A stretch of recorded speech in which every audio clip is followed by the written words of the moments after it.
RTI ले और इस पे चैलेंज करें कि ये विधायक इंद्रदत्त लखनपाल ने ये काम नहीं किया। इनकी तरह हमने काले झंडे नहीं दिखाए, हम भी काले झंडे दिखा सकते थे, लेकिन हम लोकतांत्रिक प्रक्रिया को समझते हैं और लोग। बहुत बहुत स्वागत है आप सभी दर्शकों का एक बार फिर से आपके अपने न्यूज चैनल हिमाचल तहलका न्यूज चैनल पर। और आज हम एक ऐसी शख्सियत से आपका परिचय करवाने जा रहे हैं जो वह किसी परिचय के मोहताज नहीं है। तो आज हमारे साथ हमारे बीच में हाजिर हैं बड़सर विधानसभा क्षेत्र से इंद्रदत्त लखनपाल जी। तो चलिए उनसे बात करते हैं। जी सर, सबसे पहले तो स्वागत है आपका हिमाचल तहलका न्यूज पर। धन्यवाद जी। सर, अपनी जो आपने अभी आपको मालूम कि विधानसभा क्षेत्र से जो चुनाव आ चुके हैं, आचार संहिता भी लागू हो चुकी है, जो आपने अपने क्षेत्र में विकास करवाए उसके बारे में कुछ आप जो वो हमारे माध्यम से अपने दर्शकों को क्या जानकारी देना चाहते हैं? देखिए, पिछले 10 वर्षों से बड़सर विधानसभा क्षेत्र का मैं प्रतिनिधित्व कर रहा हूँ और उसमें विकास एक निरंतर प्रक्रिया होती है। जब मैं विधानसभा का चुनाव लड़के विजयी घोषित हुआ तो बड़सर विधानसभा वासियों की बहुत सी अपेक्षाएं मुझसे थी। वीरभद्र सिंह जी की सरकार थी, उन्होंने मुझे प्रतिनिधित्व करने का मौका दिया, साथ में मुझे सीपीएस बनाया। मेरे लिए बहुत बड़ी गौरव की बात थी, बड़सर विधानसभा क्षेत्र के लिए गौरव की बात थी। बहुत से काम थे जो यहाँ पर रुके पड़े थे और उसमें जैसे कि मैं आपको ढटवाड़ क्षेत्र से आरंभ करता हूँ। ढटवाड़ क्षेत्र में हमने अग्निशमन केंद्र दिया, वीरभद्र सिंह जी ने हमारी मांग को माना और आज पूरे ढटवाड़ क्षेत्र में ही नहीं बल्कि पूरे बड़सर विधानसभा क्षेत्र में जो है वो अग्निशमन केंद्र जो है कार्यरत है। उसकी बिल्डिंग बनने जा रही है, 80-90 लाख रुपये उसमें खर्च हो रहा है, 1.5-2 करोड़ रुपये लगेगा, उसमें उसका काम शुरू हो गया है। और साथ में एक तहसील का दर्जा जो है ढटवाड़ को मिला, वो वीरभद्र सिंह जी की देन है। उससे पहले सब तहसील भी वीरभद्र सिंह जी ने बनाई थी। और इसके साथ ही जो हमारा कम्युनिटी हेल्थ सेंटर है, प्राइमरी हेल्थ सेंटर जो था बिजड़ी के अंदर, उसको कम्युनिटी हेल्थ सेंटर बनाया, उसको अपग्रेड किया। आयुर्वेदिक भवन वहाँ बनना था, उसका पूरा ड्राइंग चेंज करके और उसको नए सिरे से बना के उसका हमने 4-5 करोड़ रुपए की लागत से वो बिल्डिंग बन के तैयार हुई। आज वहाँ जो आयुर्वेदिक हॉस्पिटल सुचारू रूप से चल रहा है। साथ ही में कोई 8 से 10 स्कूल हमने अपग्रेड कराए। उस समय जो कुढ़ार स्कूल था, मिडिल स्कूल था, उसको हाई कराया। फिर मेरे दबरियाना गांव में, मेरे अपने गांव में मिडिल स्कूल था, उसको हाई कराया। 15वीं स्कूल का मिडिल स्कूल था, उसको हाई कराया। फिर साथ में हमारा भगोटी वाला स्कूल था, मिडिल स्कूल था, उसको हाई कराया। साथ ही में बलबियाल स्कूल था, उसको हाई का दर्जा दिया। और साथ में जो है हमारा समताना में उसको +2 बनाया, लोहरवी स्कूल को +2 बनाया। तो इस प्रकार से एक प्रक्रिया के माध्यम से वीरभद्र सिंह जी के पास हमने जो भी डिमांड रखते थे उसको पूर्ण करते थे। दंदवी के ऊपर 4.25 करोड़ रुपए की लागत से एक पपलोल के स्थान खड्ड जो है, शुक्र खड्ड जो है, उसके ऊपर एक बड़ा ब्रिज बनाया। बड़े लंबे समय से मांग थी आम जनता की, वो नवाड़ के माध्यम से उसका जो है वीरभद्र सिंह जी ने शिलान्यास किया और वो बड़ा पुल बन के तैयार हुआ और वहाँ पर जो 7-8 पंचायतें उसको लाभ हुआ उसका। और साथ में उसी कड़ी में फिर भेबड़ सेहली और यहाँ पे हमने 2 ब्रिज बनाए। जोड़े हम से जो कड़साई के लिए रास्ता जाता है वहाँ 5-6 करोड़ की लागत से सड़क बनी, पुल बना। साथ ही में सेहली स्थान पे जो है वहाँ ब्रिज बना, वो भी 6 करोड़ की लागत से सड़क बनी। राइयाँ की जो सड़क थी वो उसको मेटलिंग करवाई, 70-80 लाख रुपये उसमें खर्च हुआ। फिर बलिया से जो हमारी सड़क जाती है नेरी गांव के लिए, उसमें 70-80 लाख रुपया उपलब्ध करवाया। फिर भुट्टा के अंदर 10 करोड़ की लागत से सीवरेज सिस्टम को लागू करवाया, वो स्वीकृत की वीरभद्र सिंह जी ने। भुट्टा में एक बड़े लंबे समय से मांग थी सब तहसील की और वीरभद्र सिंह जी ने, हालांकि वो तैयार नहीं थे उसको बनाने के लिए, लेकिन लोगों के दबाव से और हमने उनसे जब आग्रह किया बार बार तो उन्होंने हमें सब तहसील दी और आज वहाँ पे तहसील का काम चला हुआ है। लोग वहाँ पे जो दूर उनको बड़सर आना पड़ता था, आज उनके घर द्वार पे सारे काम हो रहे हैं। और साथ में एक पार्किंग जिसका भी हाल ही में अनुराग ठाकुर जी ने उद्घाटन किया, वो पार्किंग भी मैंने ही स्वीकृत करवाई थी। 6 करोड़ रुपए की लागत से वो बन रही है। उसका भी जो पैसा था वो हमारी सरकार के समय में स्वीकृत हुआ। और साथ में एक बड़ी योजना थी जो हमारी सड़कें जो खराब हो जाती हैं, जहाँ पर पानी ठहरा रहता था, उनके लिए 10 करोड़ रुपए की लागत से हमने पेवर ब्लॉक स्कीम बनाई। पेवर की जो टाइल जो लगती है उसमें, चाहे आप बिजली बाजार में देख लीजिए, समताड़ा में देख लीजिए, आप अन्य किसी भी स्थान पर देख सकते हैं जहाँ पेवर ब्लॉक लगे हैं, वो 10 करोड़ की लागत जो स्कीम थी मैंने स्वीकृत कराई थी नाबार्ड के माध्यम से, और वीरभद्र सिंह जी ने उसको स्वीकृत किया था। उसके बाद आप देवसी ट्रस्ट में जाइए, वहाँ पर एक बहुमंजिले इमारत बनाई है, लंगर हॉल गिर गया था, तो 10 करोड़ की लागत से वो वीरभद्र सिंह जी मुख्यमंत्री थे, उनके आशीर्वाद से वो बनकर तैयार हुई है। आज वहाँ श्रद्धालुओं के लिए लंगर हॉल भी तैयार हो गया है और कुछ सराएं भी तैयार हो गई हैं। और भी कई योजनाएं हमने बनाई थी अपने विधानसभा क्षेत्र के लिए। बड़सर विधानसभा क्षेत्र में जो जितने भी रूट थे बंद पड़े थे परिवहन के, वो हमने चालू करवाए। तो जहाँ तक मेरा मानना है कि हर क्षेत्र में, चाहे वो कॉलेज था, चाहे शिक्षा के संस्थान थे, अपनी सरकार के समय में अथाह विकास को 200-250 करोड़ रुपए हमने खर्च किया। उसके बाद जो स्कीमें स्वीकृत हुई, अभी वर्तमान समय में जो विधायक प्राथमिकता के अंदर जो स्कीमें आती हैं, चाहे वो SC कंपोनेंट की कोई 7-8 सड़कें स्वीकृत करवाई, जैसे जिनैन से स्केड़ी है, सतरुखा वाली सड़क है, फिर भुटलाड़ से भारत के लिए सड़क है, वो उनको स्वीकृत करा के आज उनके टेंडर भी हो गए और उनके ऊपर काम भी चल रहा है। तो ये जो ज़रूरत थी हमारी लोगों की, फिर महिला मंडल भवन बनाए, शमशान घाटों के लिए पैसा दिया जो विधायक निधि से बनता था मेरा। कितना पैसा जो अब इस समय जो अपनी विधायक निधि से खर्च कर चुके हैं? जो पहले हमें 1 करोड़ मिलता था, फिर राज साहब ने उसको 1.5 करोड़ तक पहुँचाया, 1.25 करोड़ तक पहुँचाया, अभी वर्तमान सरकार ने उसको 2 करोड़ तक पहुँचाया है। तो आप देख लीजिए कोई 15 करोड़ रुपए जो हमने विधायक निधि पिछले 10 सालों से कुछ अभी खर्च होने को है। जैसे अभी स्वीकृति आई है तो अभी आचार संहिता के बाद वो काम शुरू होंगे। तो जो भी लोगों की छोटी छोटी मांगे थी उनको भी पूरा किया। और भी कई जो माननीय मुख्यमंत्री महोदय से हो सकता था, जैसे मुख्यमंत्री सड़क योजना के तहत हमने खनसर धमानी चोवावाड़ी सड़क को 50-50 लाख रुपए स्वीकृत कराए, फिर 50-50 लाख रुपए फिर करवाए। तो वो सड़कें उन लोगों को कच्ची सड़कें थी, आज वो बन के तैयार हुई हैं, तो लोगों को उसकी सहूलियत मिली। और स्ट्रीट लाइटें लगाई, हैंडपंप लगाए। हैंडपंप पे भी हम हैंडपंप उस समय कोई 250 के आसपास मैंने हैंडपंप लगवाए थे। और इस बार वर्तमान सरकार ने तो हैंडपंप लगाने के लिए कोई बजट नहीं दिया, विधायक निधि से भी मैंने हैंडपंप लगवाए। तो अनंत शर्मा जी हमारे माननीय सांसद थे, उनसे भी मैंने कुछ हैंडपंप्स के लिए पैसा लिया, स्ट्रीट लाइट्स के लिए पैसा लिया। जितना भी विकास मुझसे हो सकता था 10 वर्षों में हमने करने की कोशिश की। हम आराम से नहीं बैठे। सरकार हमारी इस वर्ष नहीं थी 5 साल, फिर भी हमने अपने विधानसभा क्षेत्र के लोगों को ये महसूस नहीं होने दिया कि आपका विधायक काम नहीं कर सकता। जो काम हो सकते थे वो हमने किए। हालांकि अब राजनीतिक क्षेत्र में जब जो सरकार पावर में होती है वो अपने लोगों को ज़्यादा तरजीह देती है, वो उसका थोड़ा सा हमें भी झेलना पड़ा।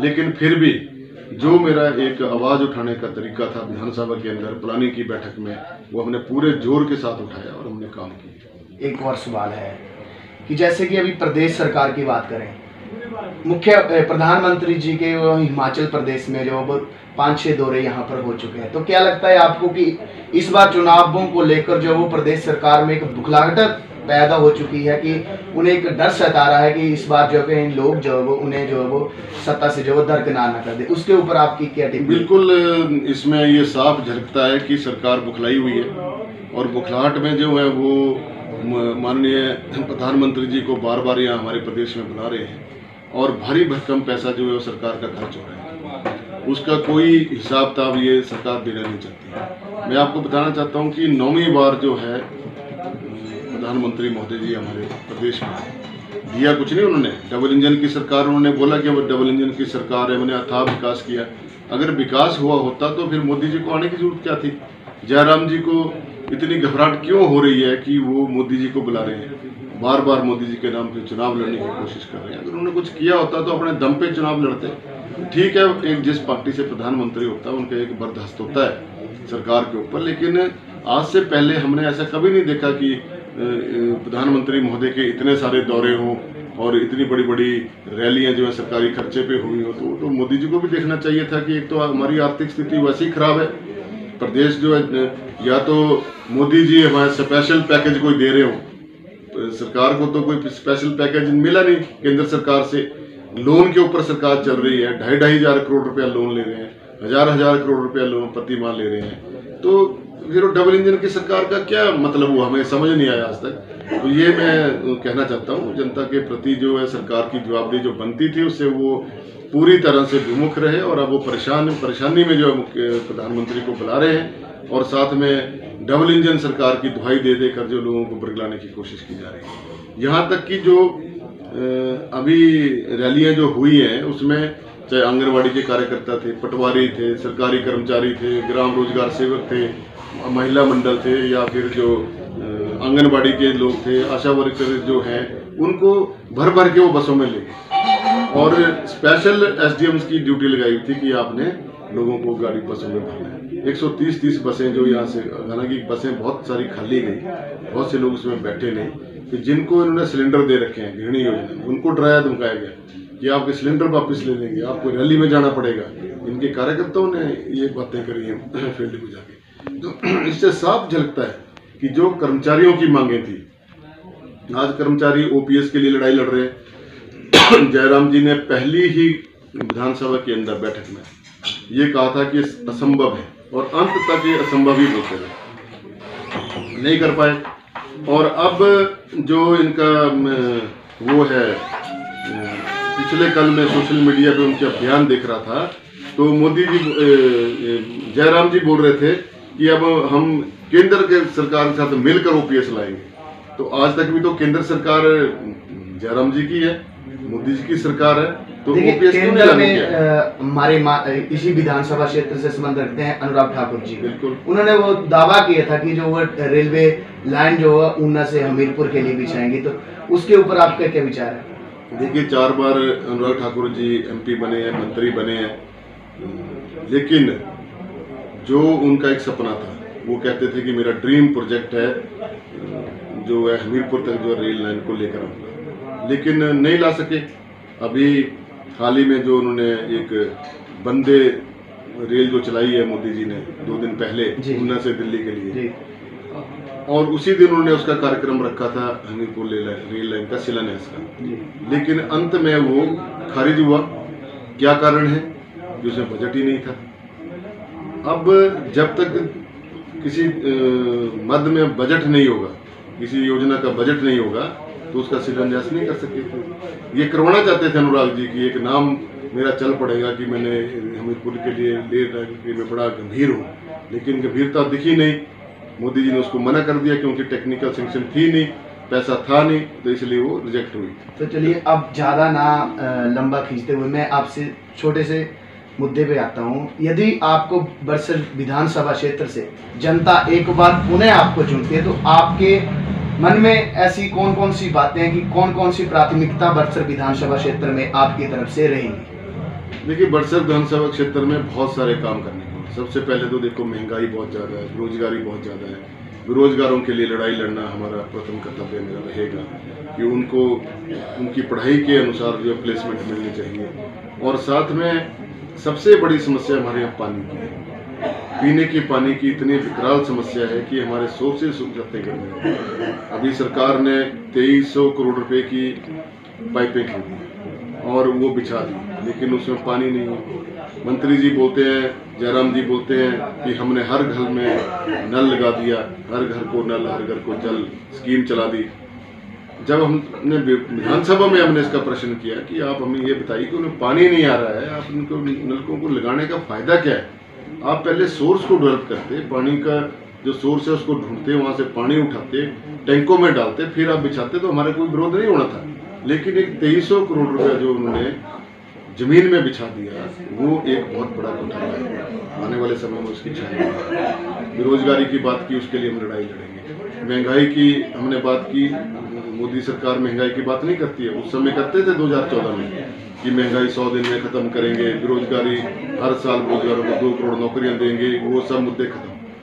काला धन विदेश से लेके आएंगे, उसके ऊपर बात नहीं। नोटबंदी से उन्होंने देश की आर्थिकी को एक करारा झटका दिया। जीएसटी, हर क्षेत्र में जीएसटी लगा दी इन्होंने।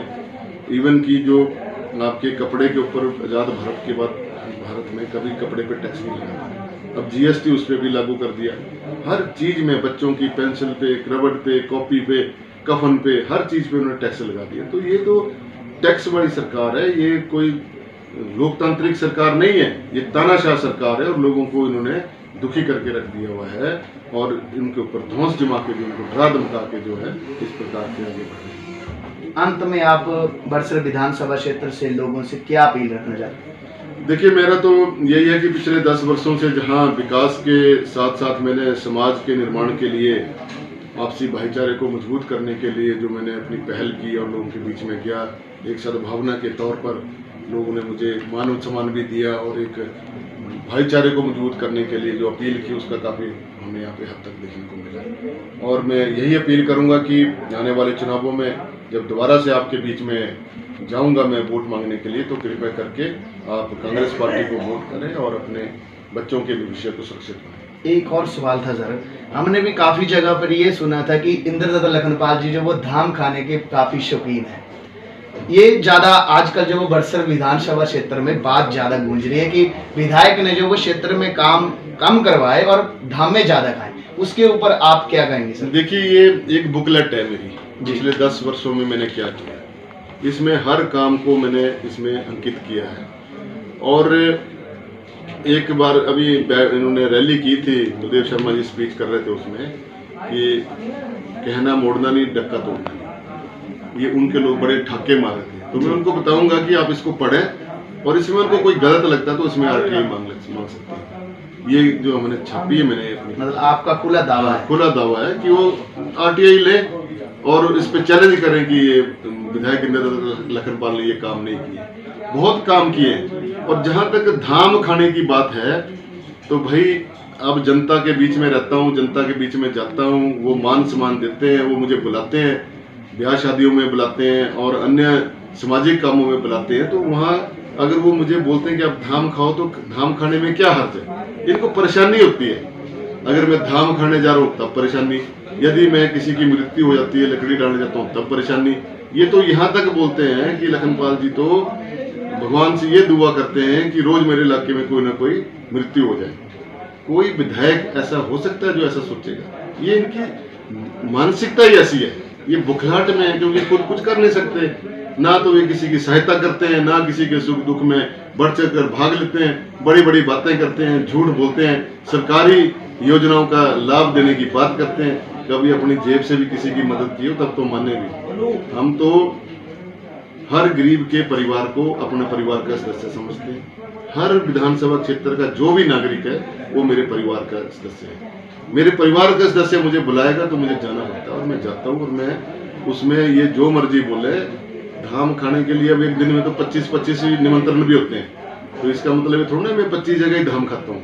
ये तो 1-2 जगह खा ली, तो उसमें क्या हर्ज हो गया? सामाजिक वो है, अब लोगों के बीच में रहते हैं। पूछिए उसमें कि धाम खाना कोई बुरी बात है क्या? कहीं ऐसा लिखा हुआ है कि विधायक धाम नहीं खा सकता? क्योंकि इनके वहाँ बोलने को कुछ है नहीं, करने को कुछ है नहीं, किया कुछ नहीं। 5 साल से इन्होंने जो ये बोलते हैं कि धाम खाता है, उन लोगों ने 5 साल तक तो जयराम जी को मुख्यमंत्री नहीं माना। वो बोलते थे हमारे मुख्यमंत्री नहीं है, हमारे मुख्यमंत्री तो धूमल साहब हैं।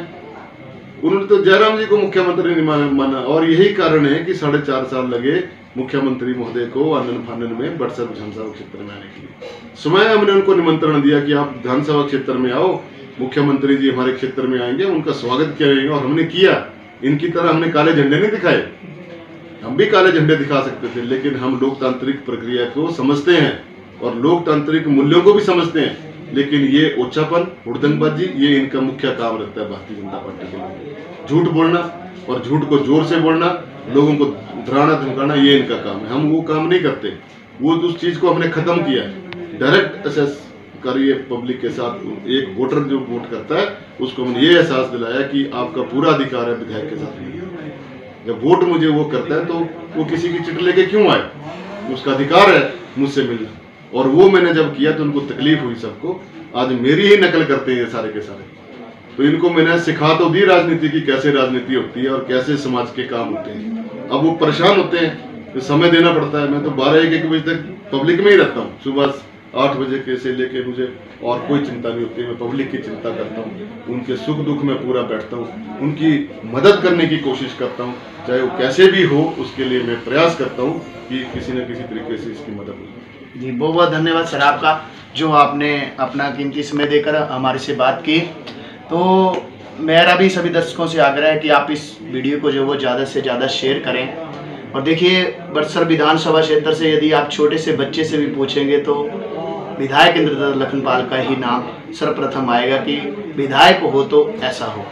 तो आप सभी से आग्रह है कि इस बार आने वाले चुनावों में उसे ही अपने उम्मीदवार के रूप में चुने जिसे जो वो आप पसंद करते हैं। झूठी अफरा तफरी में या किसी के बहकावे में आकर जो वो इस बार वोट ना करें। आपको लगता है कि आपके क्षेत्र में यदि विधायक महोदय ने काम करवाए हैं तो उन कामों को जो मध्य नजर रखते हुए विधायक महोदय को वोट करें। हिमाचल तहलका न्यूज चैनल की खबर के साथ बने रहने के लिए आप सभी दर्शकों का बहुत बहुत धन्यवाद। Thank you very much. This news presented by Shivanya industries Shatlai. आपको यह जानकर अति प्रसन्नता होगी कि आपके अपने नज़दीकी शहर Shatlai Deotsidh road near printing press के पास शिवन्या इंडस्ट्रीज द्वारा डिस्पोजेबल मटेरियल का उत्पादन शुरू किया है, जैसे कि पेपर कप, पेपर प्लेट, डोना इत्यादि। बाजार से कम दामों में खरीदने के लिए संपर्क करें। वह विवाह, शादी और अन्य कार्यक्रमों के लिए विशेष छूट उपलब्ध है।